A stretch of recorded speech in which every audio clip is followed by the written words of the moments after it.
بھائی میرے میاں نے کی ہوئی تھی, ہمیں پتہ چلا, اور اب میں تمہاری وراثت نہیں کھا سکتی, جتنا میرا حصہ اتنا ہی تمہارا. وہ بھی کتنی خاندانی.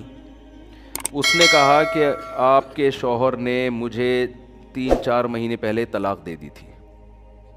مسئلہ یہ ہے کہ شوہر اگر 1 یا 2 طلاقیں دے اور بیوی کی عدت ہو تو عدت کے دوران عورت کو وراثت ملتی ہے, پھر اگر مرض موت میں طلاق دے دے, اب وہ ایک الگ مسئلہ ہے, لمبی بحث ہے. تو کبھی کوئی مبتلا ہو تو پوچھ لے. میں اس لیے کہہ رہا ہوں کہ ایسا نہ ہو وہ لوگ میرے بیان کو ایک مسئلہ بنا کے بھی پیش کر دیتے ہیں, لیکن عدت بھی ختم ہو چکی تھی. تو انہوں نے اس بات کا بتایا نہیں تھا, لہذا میں ان کی زوجہ نہیں ہوں, میرا حصہ نہیں. کیسی خاندانی عورتیں تھیں کہ نہیں تھیں, وہ الگ بات ہے. ٹینشن سے میاں مر گیا وہ الگ, وہ تو عورت نہیں پسند کرتی نا, یا ہو سکتا ہے کسی اور وجہ سے مرا ہو, لیکن ہونا یہی چاہیے معاشرے میں. بھائی جو میرا حصہ نہیں ہے وہ میں کسی قیمت پہ نہیں لے سکتا.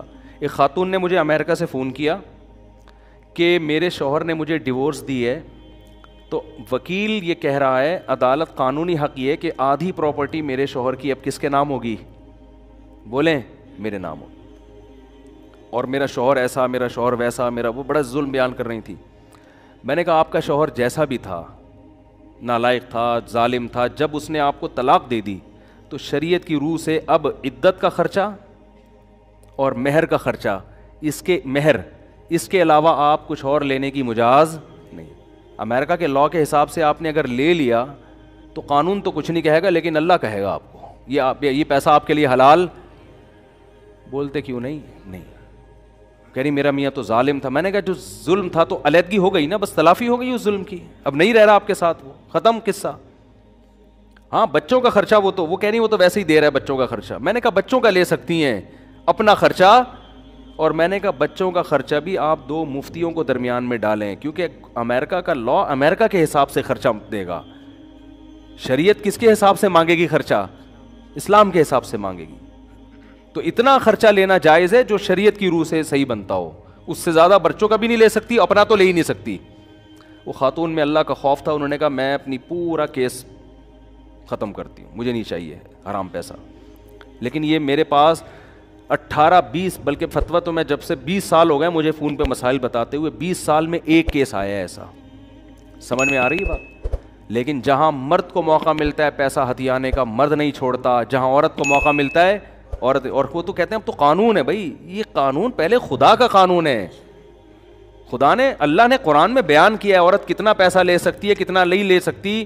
یہ ساری چیزیں قرآن نے بیان نہ کی ہوتی پھر آپ کہتے, تو قرآن ڈیفائن کر چکا ہے. قرآن سے آگے آپ کیوں نکل رہے ہیں بھائی, اللہ سے آگے کیوں نکل رہے ہیں. قرآن کے الفاظ دیکھو, فلا وربک لا یؤمنون حتی یحکموک فیما شجر بینہم. اے نبی تیرے رب کی قسم یہ اس وقت تک مومن نہیں ہو سکتے جب تک شریعت سے فیصلہ نہ کروائیں. جب تک آپ اسلام سے فیصلہ نہیں کرواتے اللہ نہیں مانتا. ایسے تو لا الہ الا اللہ پڑھنے پر گورنمنٹ نے کوئی پابندی تھوڑی لگائی ہے. گورا 100 دفعہ پڑھ لے گا لا الہ الا اللہ محمد رسول اللہ, وہ کیوں نہیں پڑھ کے دے رہا, اس کو پتا ہے بھائی یہ سارا اسلام کو فالو کرنا پڑے گا. آپ صلی اللہ علیہ وسلم کے چچا ابو طالب کلمہ کیوں نہیں پڑھا انہوں نے, موت کے وقت نبی صلی اللہ علیہ وسلم کہہ رہے ہیں ایک دفعہ پڑھ لیں. ان کو پتا ہے پڑھنے کا مفہوم کیا ہے, مطلب یہ کہ پھر میں اپنا دین چھوڑ دیا, اس دین کو فالو کروں گا. آج پڑھتے جا رہے ہیں, کلمہ بھی پڑھتے جا رہے ہیں, لیکن اس کا نہ مفہوم سمجھ رہے ہیں, نہ اس کا مطلب سمجھ رہے ہیں, نہ اس کو فالو کر رہے ہیں. خیر جلدی سے بات کو سمیٹ کے ختم کروں تو ان تمام باتوں سے پتہ چلتا ہے بھائی مسلمان کا لائف اسٹائل اور غیر مسلم کے لائف اسٹائل میں زمین آسمان کا فرق ہے. غیر مسلم کیلکولیٹر پہ یقین کرتا ہے, وہ کہتا ہے اتنے پیسے بینک میں, ڈبل روٹی کی قیمت اتنی ہو گئی ہے, اور انڈے اتنے روپے کے ہو گئے ہیں, 2 بچے ہی اچھے ہیں. آئی بات سمجھ میں. بلکہ وہ 2 بھی کہتا ہے گورنمنٹ پالے, میں کیوں پالوں. بیگم اپنے خرچے پہ چائے بنائے گی, میں اپنے خرچے پہ چائے بناؤں گا. میں اپنا پیسہ ایکچولی میں اپنا بزنس کسی کے ساتھ شیئر نہیں کر سکتا. I am main of money. اس طرح کے ڈائلاگ بھی بولے جاتے ہیں, میں پیسے کا غلام. مسلمان کیا کرتا ہے, ادھر جیب میں پیسہ آیا, اس کو سمجھ میں نہیں آ رہا تو کھلائے کس کو, وہ بیٹھ کے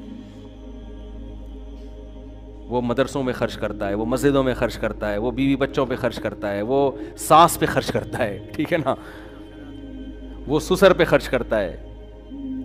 بس اتنا وہ احتیاط کرتا ہے کہ کل کسی اور کے سامنے بھیک مانگنی نہ پڑے.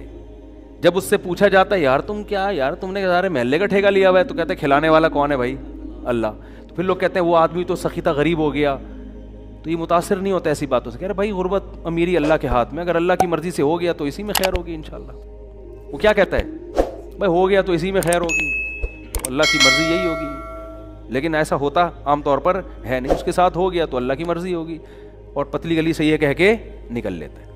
اور جو لبرل لوگ ہیں نا, جو مذہب کو نہیں مانتے, کیلکولیشن, ٹینشن, اتنی دولتیں لوگوں نے اکٹھی کی ہوئی ہیں, اتنی دولتیں, اور پھر میرے یعنی واقعات آتے ہیں نا, یار تمہارے 1 کروڑ ڈوب گیا تو تم ٹینشن میں کس بات, تمہارے پاس 20 کروڑ رکھے ہوئے ہیں, کیا ہو گیا؟ 1 کروڑ ڈوب گیا تو ناشتہ تو کر رہے ہو نا, پراٹھے تو کھا رہے ہو اسی طریقے سے, دوپہر کھانا بھی کھا رہے ہو, رات کھانا بھی کھا رہے ہو, تو ہٹے کٹے فٹ فاٹ تو ڈوبنے سے کوئی کچھ کمی تو نہیں آ رہی نا باڈی میں, ویسے ہی فٹ فاٹ ماشاءاللہ. لوگ پتہ ہے کیا کہتے ہیں, بس آخری بات بیان کر کے بیان ختم کرتا ہوں. لوگ کہتے ہیں یار بیگم تو اسی لائف اسٹائل کی عادی ہو گئی ہے نا, بزنس میں لاس ہو گیا تو بیگم کو کیسے کھلائیں. یہ بہت بڑا مسئلہ ہے میرڈ آدمی کے لیے, کہ کاروبار میں لاس ہو گیا ہے, ہمارا اب لائف اسٹائل کو اب تھوڑا سا نیچے آ گیا, بچے اسی کے عادی ہو چکے ہیں, اب میں ویسا کھلا نہیں سکتا, اب ٹینشن ہو رہی ہے. کوئی ٹینشن لینے کی ضرورت نہیں, بیگم صاحبہ کو بتا دیں, بیگم صاحبہ میں یہ کھلا سکتا ہوں, آپ نے رہنا ہے رہیں, نہیں تو پتلی گلی سے. بھائی اب میں چوری تو نہیں کروں گا نا, رزق کس کے ہاتھ میں, اللہ کے ہاتھ. میری جو محنت ہے وہ میں کر رہا ہوں, بھائی مجھ سے جو ہو سک رہا ہے وہ میں نہیں کر رہا ہوتا, پھر تانے بھی بنتے ہیں, پھر خلا بھی بنتا ہے, پھر طلاق بھی بنتی ہے, پھر چترول بھی بنتے ہیں, سب کچھ بنتا ہے, سالوں سے پٹوانا بھی بنتا ہے. لیکن میرے بس میں نہیں ہے, رزق اللہ کے ہاتھ میں ہے. تو یہ ہے, تو میں بھی سوکھی روٹی کھا رہا ہوں, اور ہمارے نبی بھی جو ہے نا فاقہ ہوتا ہے تو ہم بھی فاقہ, آج پیر کے دن روزہ رکھتے ہیں, تو یہ تم بھی سحری میں 2 پاپے کھا لینا, میں بھی کھا لوں گا. یا تو میں باہر پیسے کھا کے باہر جو ہے نا میں لگژری لائف گزار رہا ہوتا, گھر میں تو میں فاقوں میں رکھا ہوتا, پھر تو بات ہے. لیکن جب یہ اس سے زیادہ میرے بس میں نہیں ہے. اب کیا ہوتا ہے کہ بیگم جائے گی, بچے کہیں گے ایسے ہوگا, تو بولو بھائی میں نے اللہ کے لیے پیدا ہوا, بیوی بچوں کے لیے میں پیدا ہوا ہی نہیں. Both are made for each other ہے ہی نہیں, یہ جملہ ہی غلط تھا, یہ میں نے تمہیں صرف پٹانے کے لیے کہا تھا شادی کے موقع پہ.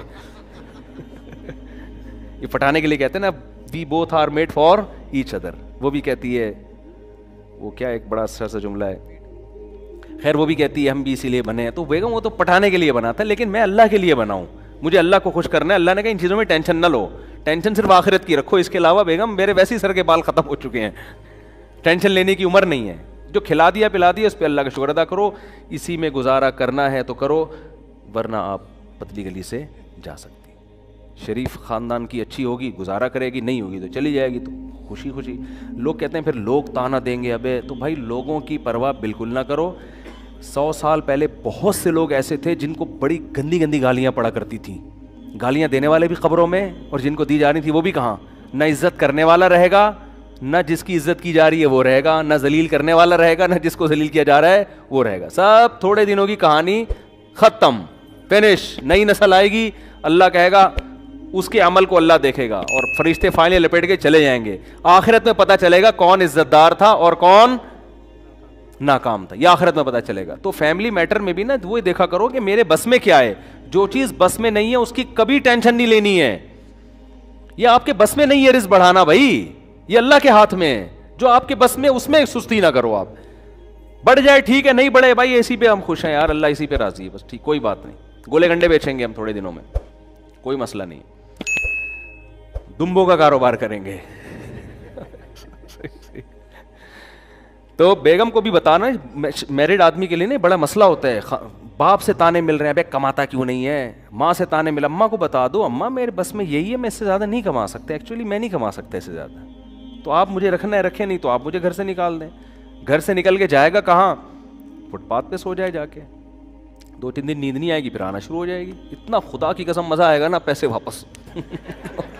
کیونکہ مقصد آخرت ہے بھائی, ہے ہی نہیں. اور پھر جو پیسہ آئے گا اس میں مزہ بھی بہت آئے گا, کیونکہ آپ ذہنی طور پر تیار ہو کہ اللہ میری ضرورت صرف 2 وقت کی روٹی ہے. اب جو اللہ بنگلہ دے گا, گاڑیاں دے گا, تو آدمی کہے گا اللہ میں نہ اس کا مستحق ہوں, نہ مجھے ضرورت ہے, پتہ کھلایا جا رہا ہے. اور میں ایسے لوگوں کو بھی جانتا ہوں الحمدللہ. ایک میرے پاس آ کے کہتے ہیں حضرت سمجھ میں نہیں آ رہا, اتنا پیسہ آ رہا ہے, سمجھ میں نہیں آ رہا, ہم تو نہ نیک ہیں اتنے, اور نہ جناب ہم نے کوئی اتنی محنت کی ہے, کیا کریں. میں کہتا ہوں شکر ادا کرو بھائی اللہ کا, اور کیا کرو, اور نیک بننے کی بھی کوشش کرو اگر نہیں ہو تو, ہے نا. شکر ادا کرو اللہ کا. ایسے لوگ بھی ہیں اور ایسے بھی ہیں جتنا مرضی کما لو, ہائے پیسے ہی نہیں ہیں, ہائے خرچے نہیں ہو رہے, ہائے یہ نہیں ہو رہا, ہائے وہ نہیں ہو رہا, تو ہائے ہائے ہائے میں ایک دن جنازہ اٹھے گا اور بالآخر قبر میں بچے پھینک کے آ جائیں گے. اور پھر بھول جاتے ہیں 2-4 دن بعد, بچے یاد نہیں رکھتے تو محلے والے کہاں سے یاد رکھیں گے بھائی, اور یاد رکھ بھی لیں گے تو آپ کو اسے یاد رکھنے کا فائدہ کیا ہے. تو اصل ہدف کیا ہے؟ آخرت. حضرت حکیم الامہ مولانا اشرف علی تھانوی رحمہ اللہ فرمایا کرتے تھے کہ دینداری کا جو درجہ اللہ ہم سب سے چاہتے ہیں نا, وہ یہ ہے کہ اللہ کی رضا میں اپنے آپ کو انسان فنا کر دے. بس جیسا اللہ چاہ رہا ہے ویسا ہی ہوگا. اللہ چاہ رہا ہے آپ کو غریب رکھنا, میں اس غربت پہ راضی ہوں. اللہ چاہ رہا ہے امیر رکھنا, میں امیری پہ. حضرت حسن بڑے مالدار تھے, بہت دولت تھی, تو کسی نے ان سے کہا کہ نبی صلی اللہ علیہ وسلم تو غریب تھے, آپ کے نانا, آپ کے پاس اتنی دولت. انہوں نے کہا اللہ اگر دولت چاہ رہا ہے تو میں اس پہ راضی ہوں. ٹھیک ہے نا.